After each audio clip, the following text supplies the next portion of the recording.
আসসালামু আলাইকুম। আজকের ভিডিওতে আমি আপনারা দেখাইমু ইলিশা আর কি ছোটো ছোটো করে বিরান হন গিলা তোরা আর কি সকলটা একলগে দিয়া খাঁচা বাগারর লাগান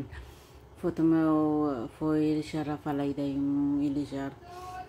এখন মাথা গেলা আর কি খাটি লাইমু খাটিয়া বাদে ভিতরে ইলিশার এন্ডা আছে ও ট্রাই করমু এন্ডাও বাকরি লইতাম আর কি যে লাগলো সরি বাঙ্গে না ওলা ও ফেটি গেলা আথরাই লাইমু ও দেখরানি এখনো আগলোস করে বাকরি লিমু ইলিশার এগ খাইতে আসলে বালা লাগে ইলা আমি জেলা এখন মানাইরাম ওলা আর কি এখনও ইলিশা আর কি চাখাই লাইম বালা করি ওই তো হক্কা সেই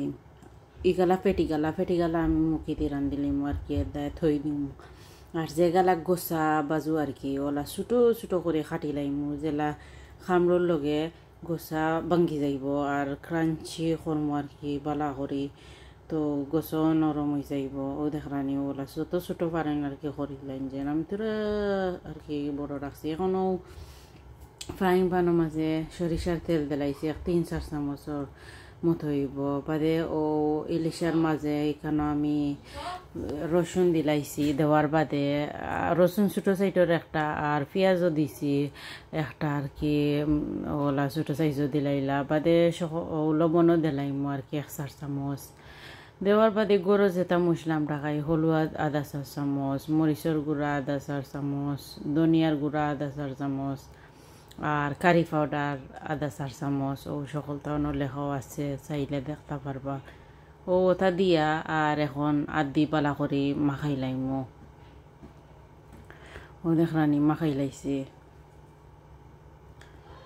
এখন যেগুলা মাখানি শেষ হয়ে যাব এন্ডা উন্ডা সব তার কি মাখাইয়া ওলা খাসা বাগারর লাগান আর কি এখন ও যে সরিষার তেল দিছিলাম ও সরিষার তেল তোরা গরম হয়েছে চলে গেছে আসছিল এখন ও ডাইরেক্ট সারি দিয়ে আর কি ও ফ্রাইং প্যানও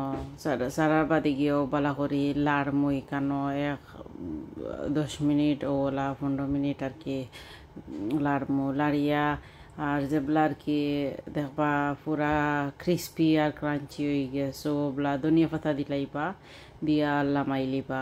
ওই দেখো পুরা নাইস এন্ড জুসি